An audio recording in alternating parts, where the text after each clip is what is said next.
Good morning, everyone. It's very nice to be with you today. I am very excited about the meeting that will be happening in just a short while between President Joe Biden and the Prime Minister and our government. This is the first official state visit, virtual though it may be, by the President, and it is fitting that it should be with the United States' closest neighbor. We hope that this marks the beginning of a renewed and a true partnership between Canada and the United States in confronting the most pressing issues of our time. We see this, as many do, as an opportunity to reset the relationship between Canada and the US and to create a relationship that can produce many fruitful results, not just on behalf of people in Canada and the United States, but people around the world. For the moment, the truth is that the contrast in the scale of ambition, leadership, and action so far between President Biden and our government has been quite striking. And we only have to look to the climate to see the climate and climate action to see some of the most striking contrasts. With respect to global leadership on climate, within the first day in office and within the first week in office, President Biden re-entered the Paris Climate Agreement, canceled the Keystone Pipeline, appointed John Kerry as his climate czar and envoy, and made that a position that was part of the National Security Council, recognized that the climate is a national security threat, and imposed moratoriums on oil and gas exploration on federal lands. That is a quite striking movement. Again, not from action. That is a striking gesture of action being taken from words, and it's something that we want to see. In addition to this, the COVID response and the swiftness with which President Biden moved on enhancing the national response to the COVID pandemic was also striking. He created a unified national response strategy at the federal level. He appointed a coordinator because he said that he recognized the need to provide a coordinated roadmap to guide America out of the worst public health crisis in a century. With respect to racial discrimination, this is Black History Month and a time for us to reflect on that issue as it affects us here and in other countries. His commitment to identify and root it out from federal programs and institutions was also an action that he took within his first week in office. And so this is the moment to see our Prime Minister and government seeking to match President Biden's decisive leadership on the climate crisis and his progressive policy ideas. Specifically, what we're hoping to see the Prime Minister discuss with President Biden today is the recognition of our warming climate as a national security threat and as a global security threat. That is something that they can announce today. And of course, we also can seek to announce a counterpart for Special Envoy Kerry by having our own dedicated climate minister. We also should announce that we are launching discussions on how we can establish a Canada-US carbon border. This is one of the most impactful things that Canada and the United States could do in terms of incentivizing other countries to adopt strong greenhouse gas emission reduction targets, and also enhance the competitiveness of Canadian and US businesses and protect them. We also would like to see President Biden and the Prime Minister emerge from this meeting with an announcement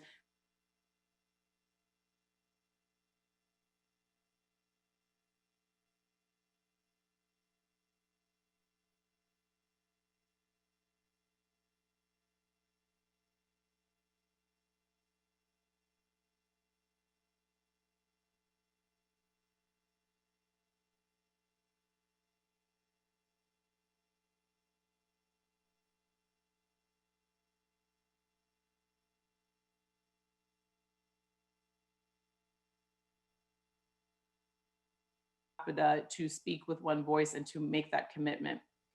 We can also speak about we should also speak about cross-border renewable energy. The green recovery that we should be planning for is the chance for Canada and the United States to modernize their shared energy infrastructure, focusing on 100% renewable energy in a cross-border grid. Canada has gone quite far toward the goal of greening its entire electricity grid. This is something that we can work with the United States on, and this is the kind of electricity and cross-border grid that we need for the future and for the green economy that is to come.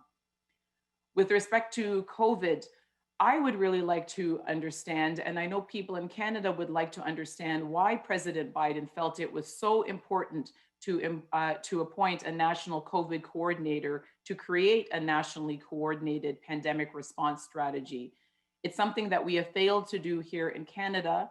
We have seen the impact of that. It's something that the Green Party has been calling for months. And as I said, it is one of the first things that President Biden did on his first day in office. And so we would like to understand the reasoning there. Of course, we know that public health is a state responsibility, and yet that did not prevent President Biden from taking decisive action.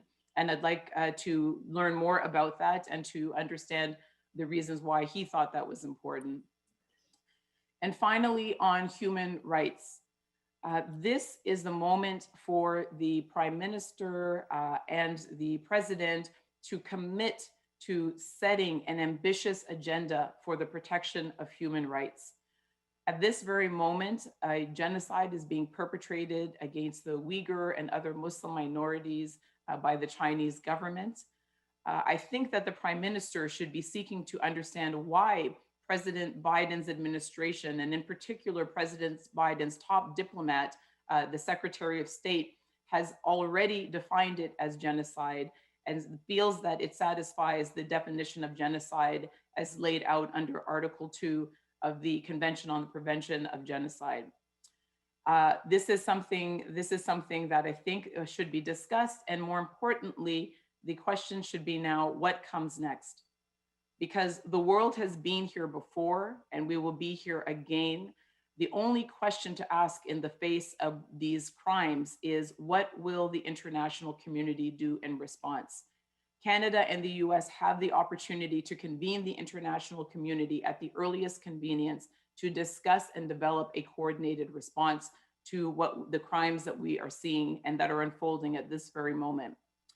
And also, of course, to remember that President Biden can and should be doing all that he can to help secure the release of our two Michaels, Michael Kovrig and Michael Spavor, who have been arbitrarily detained for more than 2 years, and put the full weight of their diplomatic corps, the full weight of their government behind helping us to secure the release of the two Michaels. Alors, à la veille de la première rencontre entre le président Biden et le premier ministre, le Parti vert espère que les États-Unis deviendront un véritable partenaire pour faire face aux problèmes les plus urgents. C'est vraiment une excellente opportunité de redéfinir les relations entre le Canada et les États-Unis. Et j'espère que notre premier ministre va chercher à égaler le leadership que le président a déjà démontré dans son approche à la crise climatique et aussi ses idées politiques progressistes. Nous voulons voir une annonce que nous allons lancer des discussions et des négociations sur la création d'une frontière pour le carbone, un concept d'ajustement pour le carbone à la frontière Canada-États-Unis. C'est une des meilleures options pour réduire les émissions de gaz à effet de serre et renforcer nos entreprises.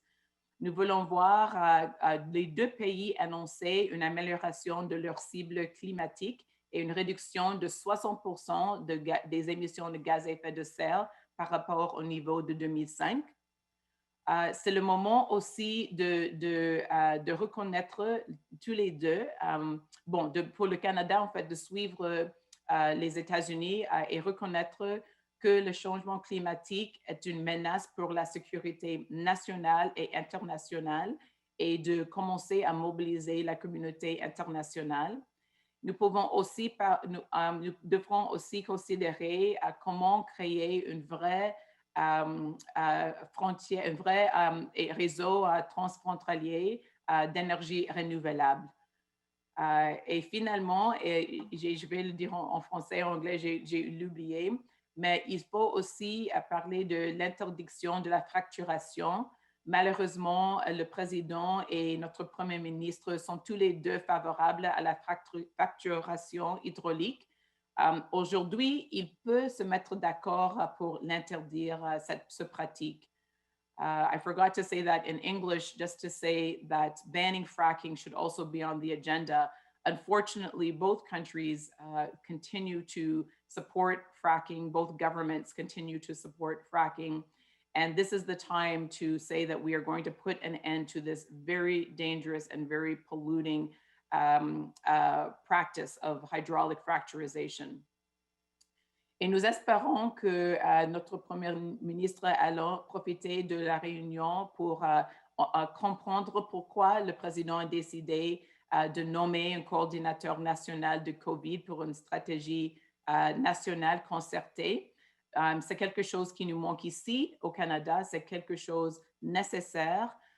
Et ce serait bien d'avoir le président expliquer pourquoi, même avec les questions de juridiction aux États-Unis, qu'il avait décidé que c'était nécessaire de créer une réponse nationale.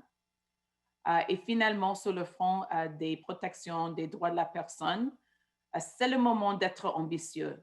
C'est le moment de dire que nous allons être des leaders sur l'échelle internationale pour la protection des droits de la personne. Un génocide est perpétré en ce moment contre les Ouïghours et des autres minorités musulmanes par le gouvernement chinois. J'aimerais bien que notre Premier ministre soit convaincu par le président des États-Unis que oui, c'est un génocide et que oui, c'est le moment de convoquer la communauté internationale dès que possible en vue d'élaborer une réponse coordonnée. C'est toujours le choix à faire. Nous avons déjà été ici, nous serons ici encore dans le futur. La question toujours est comment nous allons réagir en tant que pays et en tant que membre de la communauté nationale. Et il faut encore presser les États-Unis pour nous aider à obtenir la libération de Michael Kovrig et Michael Spavor, qui sont détenus depuis 2 ans d'une manière arbitraire. Et les États-Unis devraient prêter leur poids pour nous aider à les libérer. So this is the ambitious agenda that I would like to see today, the Green Party would like to see today. This is what we would do with the opportunity to meet with the President of the United States. We have the opportunity for true ambition, the opportunity for true action on the climate, on protection of human rights, on our COVID response. And I'm hoping that we will take full advantage of that. And I look forward to hearing the results of the meeting. And now I look forward to your questions. Thank you very much. Thank you, Ms. Paul. Okay, now we will go to questions. One question, one follow-up. On commence avec des questions, une question, un suivi. Alors, on va commencer avec Louis Blouin de Radio-Canada. We'll start with Louis Blouin, Radio-Canada.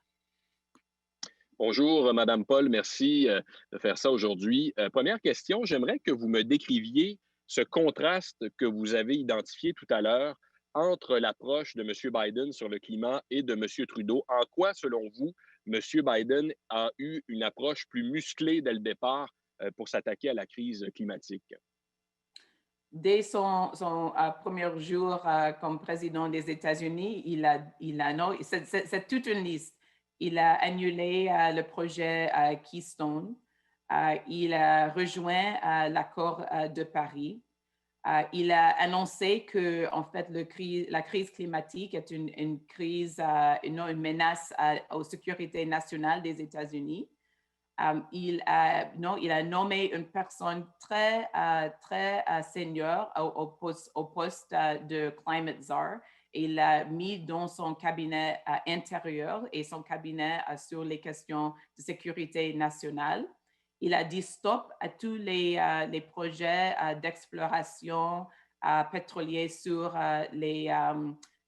dans l'Arctique et aussi sur les territoires fédérales.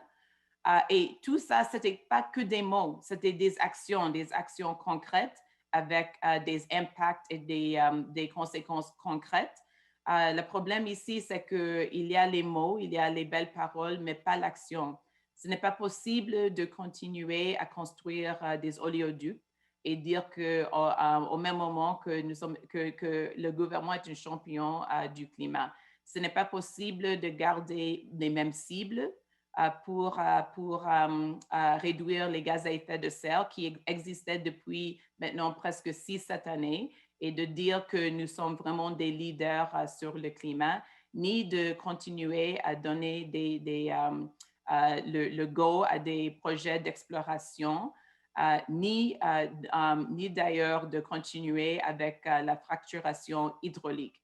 Alors, il faut que maintenant commencer à aligner nos mots avec nos actions. Et c'est ça qui se manque en ce moment. J'espère que nous allons prendre une note du président des États-Unis et faire la même chose. Peut-être juste à ajouter une autre chose aussi. Je sais que c'est probablement inévitable que le Canada décide maintenant de créer sa propre frontière de carbone, mais ça devrait être quelque chose de notre initiative. Le président a aussi annoncé qu'il allait créer une frontière de carbone pour les États-Unis. Alors, le meilleur à faire maintenant, c'est de créer quelque chose avec plus d'impact, de créer une frontière nord-américaine si possible. Pour ce qui est de la relance verte, on sait que ça va être une grosse partie du plan de M. Biden au cours des prochains mois, 2000 milliards de dollars. Quelles sont les occasions à saisir pour le Canada, d'après vous, alors que cette relance verte va s'articuler assez bientôt aux États-Unis? Oui, ça aussi, c'est un autre contraste dans le leadership et aussi l'action. Président Biden a déjà annoncé une relance verte avec un minimum de 1000 milliards de dollars. Nous n'avons pas encore, oui, nous avons entendu une annonce d'un plan, mais nous n'avons pas les détails concrets. Nous avons reçu la législation sur la comptabilité sur le climat, mais pas avec les cibles pour les prochaines années. Alors, c'est le moment ici pour planifier une relance verte. Une relance verte qui compris, oui, une taxe sur le carbone, mais aussi les investissements dans l'énergie renouvelable, dans l'infrastructure renouvelable, dans le clean tech, un secteur qui on estime aura une valeur de 3 000 milliards de dollars entre ici et 2030. C'est le moment de commencer à diversifier nos économies dans les régions qui restent extrêmement dépendantes sur le secteur pétrolier, un secteur qui est dans un déclin irréversible. On sait, tous nos partenaires internationaux, tous nos alliés internationaux sont en train de planifier une relance verte. L'Union européenne a aussi mis un minimum de 1 000 milliards de dollars dans leur projet d'une relance verte. Alors, le choix pour le Canada, c'est de créer notre propre plan et de rester compétitif et aussi de faire notre part pour réduire nos émissions de gaz à effet de serre ou de rester dans une économie qui n'est pas l'économie de l'avenir et de mettre beaucoup de nos travailleurs et travailleuses dans une situation de risque et de menace de déplacement. C'est la plus grande opportunité dès la révolution industrielle. J'aimerais bien nous voir le saisir. Thank you, Ms. Paul. Would it be possible, we've had a request for a little recap in English if possible?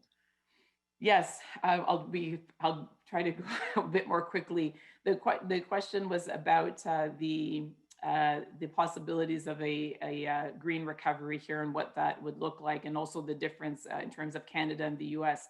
This is again another example of a contrast in leadership and also contrast in words being converted to action.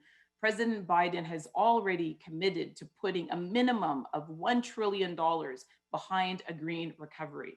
And now this is not just out of a recognition of the need to do so in order to ensure a livable planet and the need to move quickly to get our economy, get his economy to net zero and reduce greenhouse gas emissions. It's also a recognition of what we are seeing all around the world amongst our international allies and partners, which is the recognition that a green recovery is the greatest economic opportunity that we have seen in our lifetime.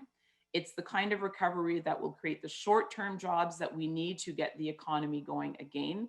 It's the kind of it's the kind of recovery that will allow us to create the long-term jobs that we need in the future. And so the green recovery includes deep retrofits, building green infrastructure. And I mentioned some of that green infrastructure earlier.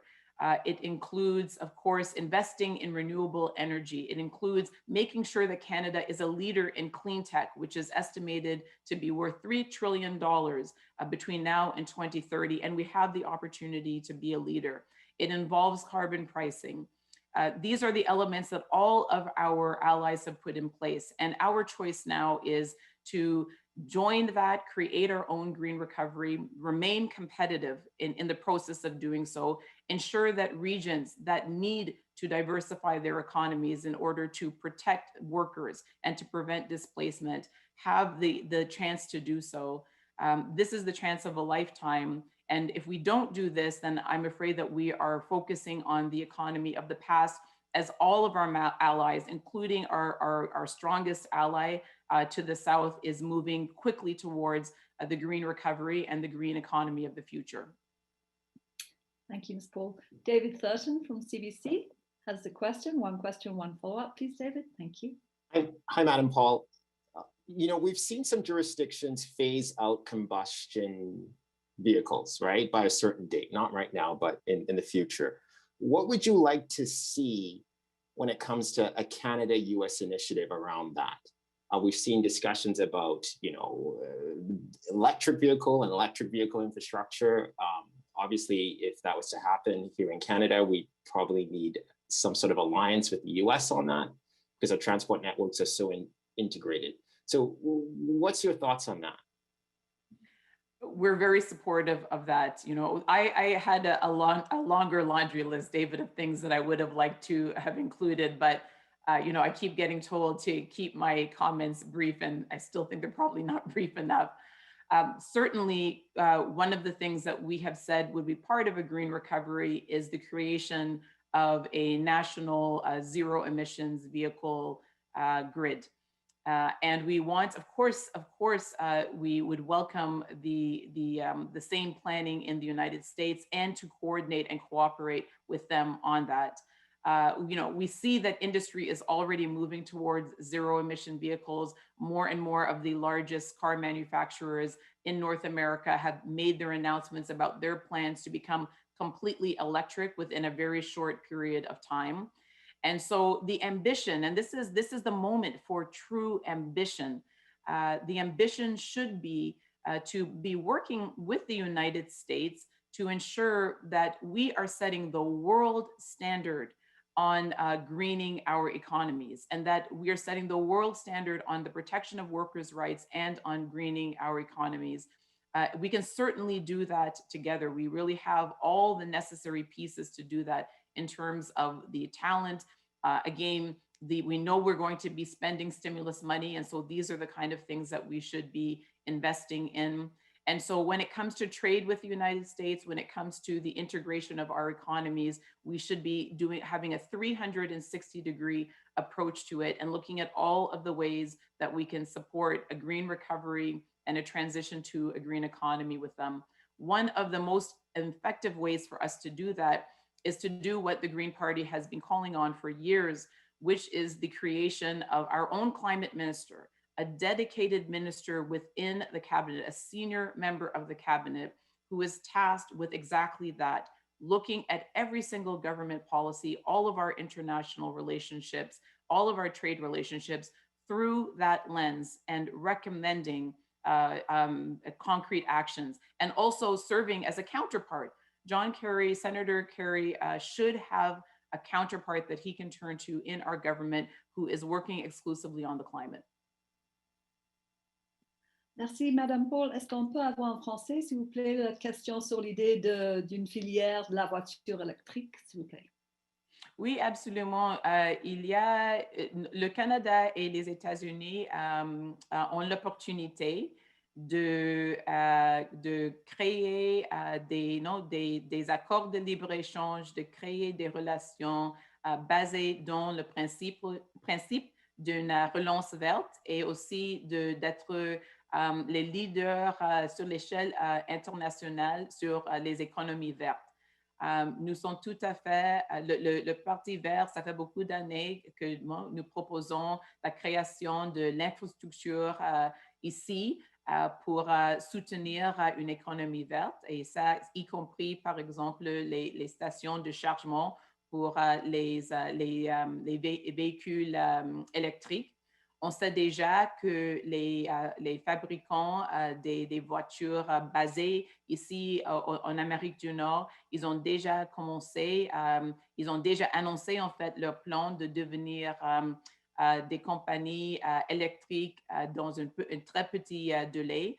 Alors maintenant, c'est l'opportunité de s'accorder sur un procès d'assurer que dans toutes nos relations, soit sur notre échange, soit sur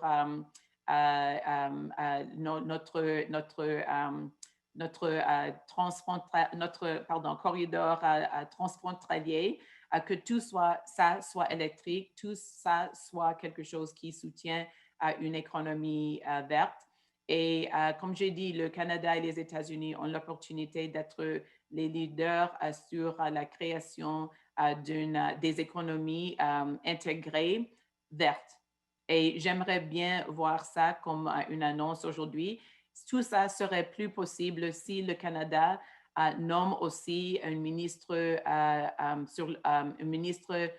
pour le climat qui est complètement ciblé sur le climat et qui passe toutes les politiques du gouvernement à travers les lentilles des questions climatiques et qui est là pour coordonner et coopérer avec Senator Kerry.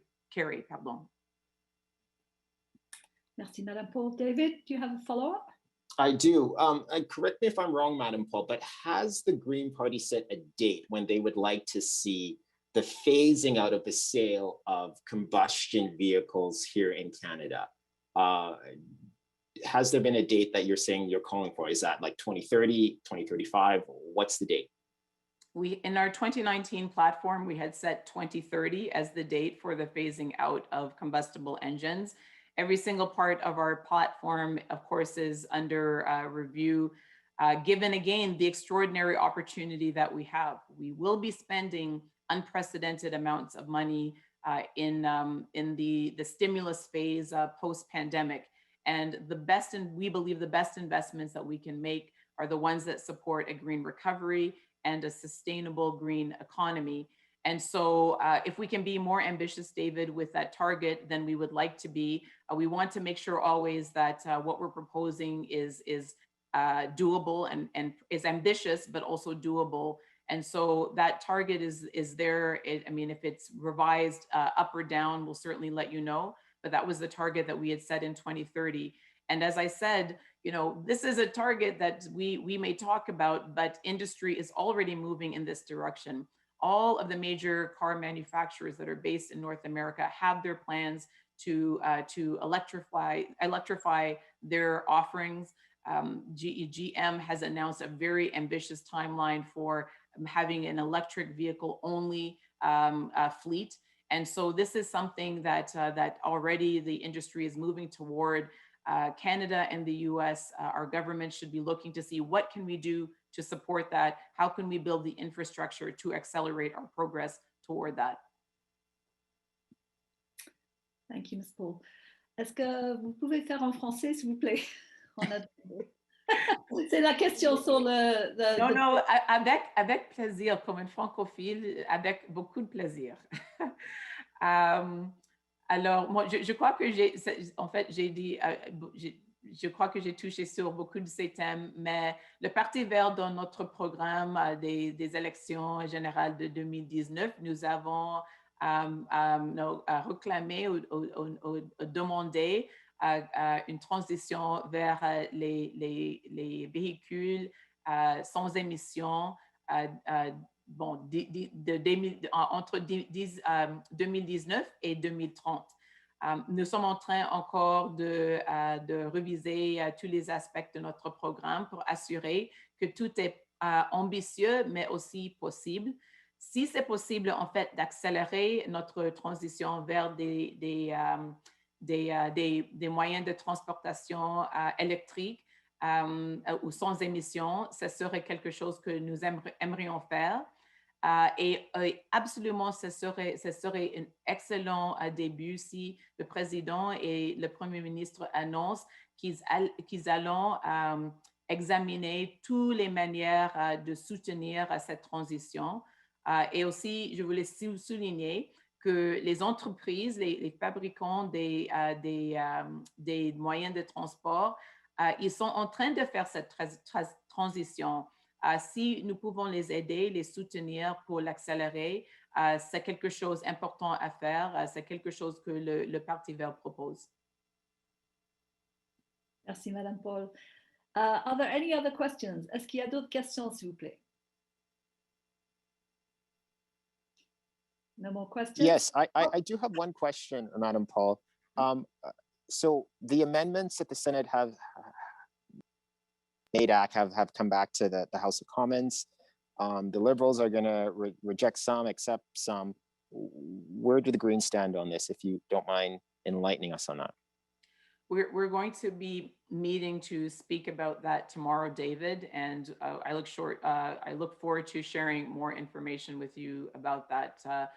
This is something that, of course, we have been working on and following very closely. We have been meeting with many stakeholders. It's very important for us that whatever we say in response to the Senate amendments reflects the wishes and views of those that are most directly impacted by this piece of legislation. We always, wherever possible, want to be their voice and reflect their point of view. And so with that, those consultations are ongoing. Now that we see the government's response, we'll be able to integrate that into our considerations. And of course, we will be responding to those and sharing our views. This is something that requires a lot of really careful thought. And of course, ideally, what we want is to make sure that whatever comes out of Parliament is something that will hold up to legal scrutiny and that will not be struck down yet again.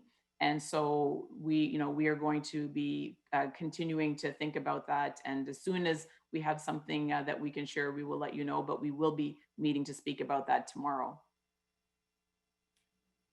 Useful. Are there any other questions? Est-ce qu'il y a d'autres questions, s'il vous plaît? No more questions? So this concludes the press conference. Thank you very much for attending. Ceci conclut la conférence de presse. Merci pour être là. Merci beaucoup. Thank you very much.